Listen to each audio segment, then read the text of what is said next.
बच्चे को अगर आप स्मार्ट कह दोगे तो वो मान लेगा वो स्मार्ट है, अगर उसे मेहनती कह दोगे तो वो मान लेगा मेहनती। लेकिन उसी बच्चे को अगर आप लूजर कह दोगे तब वो क्या मानेगा। एक इंटरेस्टिंग कहानी सुनाता हूँ, ध्यान से सुनो। लाइक और सब्सक्राइब कर दो अगर आप भी अपनी मोम से प्यार करते हो, वरना स्पाइडर को काट लेगा।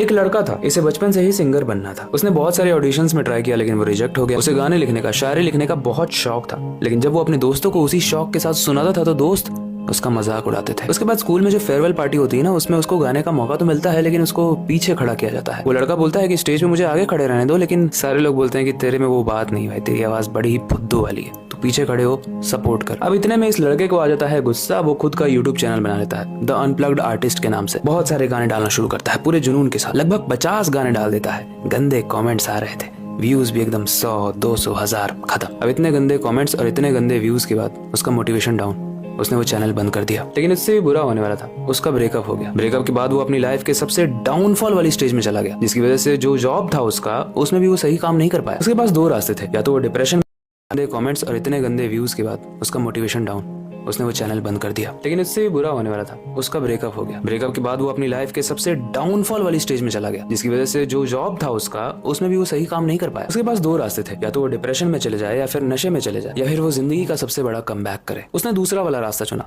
एक नया चैनल खोला, खुद के नाम पर खोला। जब चैनल स्टार्ट किया था तो जॉब नहीं थी और ना ही पैसे थे, तो 20 रुपए की बिरयानी को खरीदता था और ये लड़का उसे 2 टाइम खाता था। घर में जब कॉल होती थी तो बोलता था कि सब कुछ ठीक है। उसके अंदर जो एग्रेशन था ना और उसकी जो मेहनत थी वो धीरे धीरे रंग लाने लगी। उसका यूट्यूब चैनल एकदम से बूम होता है और उसके हो जाते हैं 2 मिलियन सब्सक्राइबर्स। लेकिन ये कमबैक उसके लिए काफी नहीं था। उसे कमबैक एक और चीज में करना था, जिसमें दुनिया ने उसे सबसे एवरेज समझा था, यानी singing, as a artist, as a lyricist. इसीलिए वो सेम टैलेंट के एक दूसरे बंदे जिसका नाम है अभिषेक, उसके साथ अपना एक म्यूजिकल बैंड बना लेता है, जिसका नाम वो रखता है अविवर्स। वो एक गाने निकालता है, फ्लॉप हो जाता है, वो फिर से 3 गाने निकालता है, वो फिर से फ्लॉप हो जाता है। बेसिकली वो हार रहा था, लोगों के ताने सुन रहा था, लेकिन फिर से उठ जा रहा था। एंड गेस व्हाट, 2025 में वो फिर से 3 गाने निकालता है। एंड इस बार क्या लगता है लोगों ने उसे पसंद किया? गाइस, इस बार उसने कुछ ऐसे गाने बना दिए जिसे सिर्फ लोगों ने पसंद ही नहीं किया, बल्कि वो गाने इंडिया के पहले टॉप 50 में आए, फिर टॉप 40 में आए, टॉप 30 में आए और अब 3 गाने टॉप 10 में ट्रेंड कर रहे हैं। अच्छा, वायरल चैट वाली बात तो आपको ऑलरेडी पता होगी, लेकिन जो बैंगर चीज है, जो अचीवमेंट वाली चीज है, वो जानते हो क्या है? इस दुनिया में सबसे बड़े यूट्यूब चैनल्स कौन से हैं? Mister beast and T series. India में सबसे बड़ा यूट्यूब चैनल कौन सा है?